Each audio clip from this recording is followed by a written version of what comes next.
Welcome to the D-VELO-P Cycling Training Podcast, where we untangle the complexities of peak performance in cycling. And here is the dorky coaching duo who will be your hosts.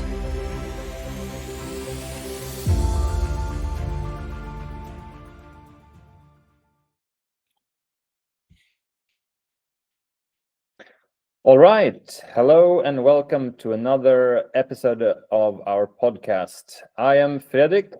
And I'm Erik. And today we're going to talk a bit more of the critical power testing. Last week we spoke about the critical power, what it is. And this week we will dive a little bit more into how to do the testing yourself at home. Right. Well, there are a few ways to do it. We have our way. There are others, but usually they are confined in somewhat well-defined range. But we have our favorite way of doing things.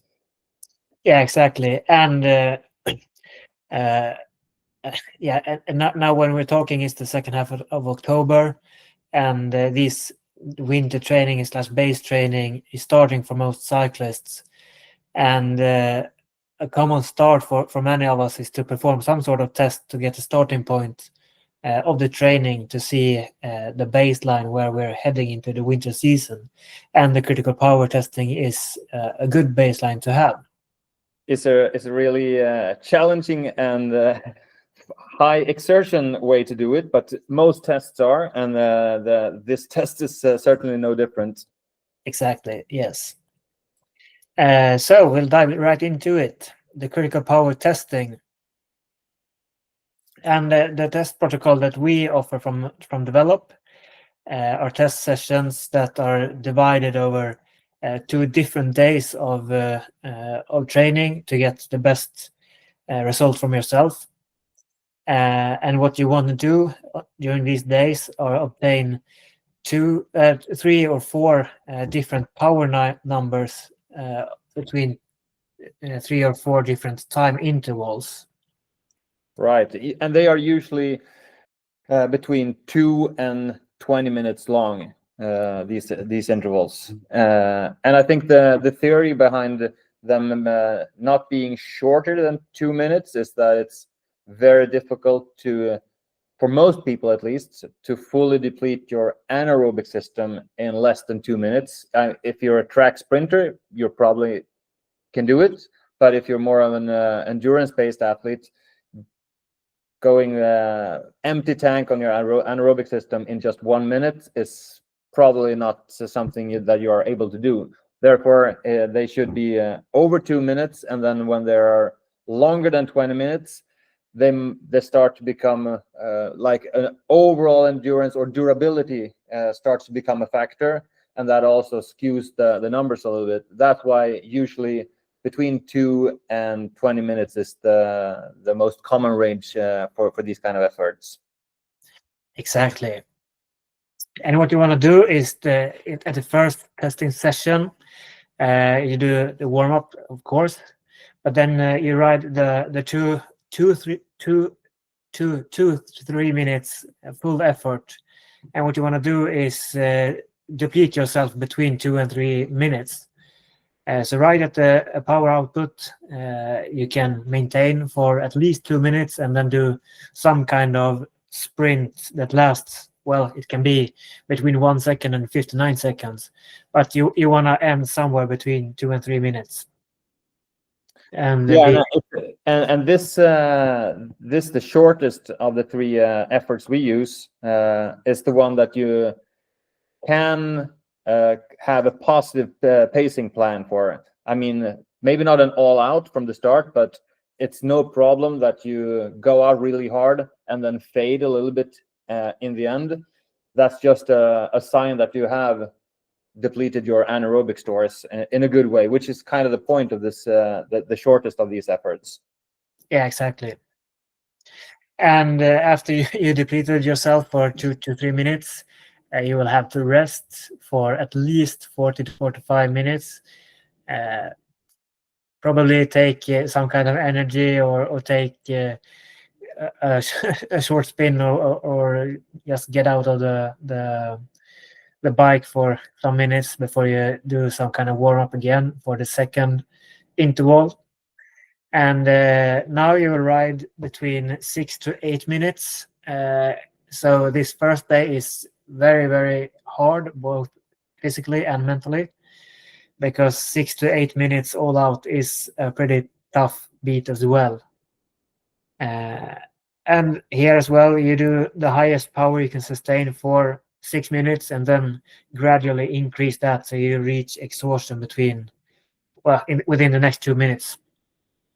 Yeah, and if you've overpaced yourself a little bit or started a little bit too hard and are already fading when you reach the 6-minute mark, you can get off there. Of course, if you feel that I don't have anything more in me, then it's fine to end the test at 6 minutes. But you have at least 2 minutes to deplete yourself when you reach the 6-minute mark. Yeah, if you notice at 6 minutes that you've just paced yourself a little too shy, then you can really make an effort the last 2 minutes. Yeah, open up the throttle. Yeah. And that's basically it for the first test day. And now we have 2 data points. The power output that you can stay for 2 to 3 minutes. That's a tongue twister. Yeah. And the power output you can sustain for 6 to 8 minutes. The first 2 data points. Exactly. Day 1. And most likely you are pretty satisfied with the efforts for the day. You don't feel like you need to do much more after these 2 all-out efforts. No. Exactly. And anything more to add to the first day? I don't think so. No. Maybe I don't know if you said it that in the rest between the 2 efforts, it's a good idea to, of course, drinks, sports drink or something like that, both the fluid and some energy during that, and of course it's fine to get off the bike, lie down if you need to, so you really get rested as much as it's possible. I mean, if you've done a full effort the first one, you're gonna feel it the second one, but usually you're good to go, good enough at least. Yeah, and we said at least 40 minutes. Yeah, maybe not more than an hour, but around 40 minutes an hour. Yeah, something like that. So we go to the next day, and this you can do the day after or a couple of days between. That depends on how you feel and how your life is. Most of us have some kind of job that requires some energy as well. And it's time to mentally prepare for suffering again. Yes, hopefully after a good night's rest. Yeah. So this test thing is you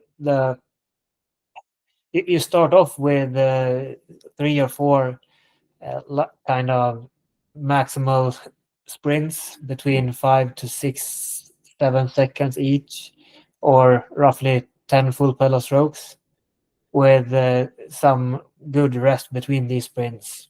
Usually at least 3 minutes, I think, is like some kind of benchmark when it comes to the creatine stores, phosphocreatine stores coming back at least to 90-95%, if not 100. Yeah. But usually we'll have something in the range of 5 minutes between these. Exactly. And you will probably not feel exhausted after 5 to 7 seconds. But as you said, the creatine phosphate stores are pretty depleted after a full 7 seconds effort. Yeah, and it kind of gets the body going again after the previous day, if you did the other tests the day before. So you get a good snap in the body again with these sprints. And on a side note, I think we're going to talk about this in some later episode or also in the blog. When you do these sprints, if you know what cadence your muscles tend to produce maximal power at, you try to to sprint around that cadence for all these 5, 6, 7 seconds. And there is a test. It's called the inertial load test. Well, some people call it the inertial load test. We call it the power cadence test. It's something I think we're going to talk about later. But with that kind of test, you get to know at which cadence your muscles are best suited to produce peak power. Yeah, exactly. And if you know that, great, then aim for that cadence. If you don't know that, you can try some different gears on these 3 to 4 occasions or sprints to see where you reach maximal peak power output. And try maybe not to change between gears on this sprint. Just stay on the same. Yeah, that's usually a good idea. It's quite difficult, or at least risky, changing gears when you're full throttle sprinting. It's an unnecessary risk if the chain snaps or something like that. Yeah. So that's the first part of the second test. And after several minutes of rest or light work, it's time for the final part of the protocol. And that is the longer test, the longest test here. And it's the 14 to 18 minutes all out. Some of you are pretty... I get tired just listening to it. Yeah, same. Some of you are pretty familiar with doing the 20 minutes at the P test, probably. So this is maybe not quite as mentally taxing, but after 2 tests the day before, 14 to 18 minutes is long enough. Yeah. And this requires a pacing strategy that maybe you aim to ride hard, but controlled for the first like 7 or 8 minutes, and then gradually increase your power output for the second half if you're able to. And like before, after 14 minutes, you can continue increasing your power so that you reach exhaustion within the next 4 minutes. Yeah, and if you're already cooked at 14 minutes, that's fine as well. I think some protocols use 12 minutes, but well, we consider 14 to 18 a little bit better. So aiming for something in between 14 and 18 is ideal. Yeah, and we have 14 instead of 12 just because if you go 8 minutes the test before and then 12 minutes the next test, it's quite close to each other, so that the power output can be around the same and not many percentages off. Well, when you've completed that, give yourself a pat on the back, and then these numbers go into some calculation, and voila, we have a critical power and a W prime, which is the critical power is your highest aerobic or steady state power output, and the W prime is the amount of anaerobic energy you have to spend in one effort at least. Yeah, and as you said, give yourself a pat on the back and call your coach and yell at them for having you suffered through this. We will happily answer. Oh, I've had so many phone calls like that. Why the hell did you make me do it? But I'm pretty glad you did.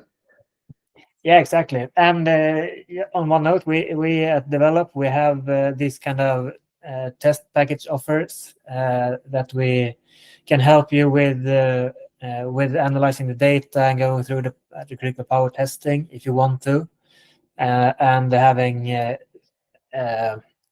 like having conversations about how the testing are going and what we can get out of it. So if you're interested in that, how we can use these numbers to adjust training or to make very individualized training zones as well. Exactly.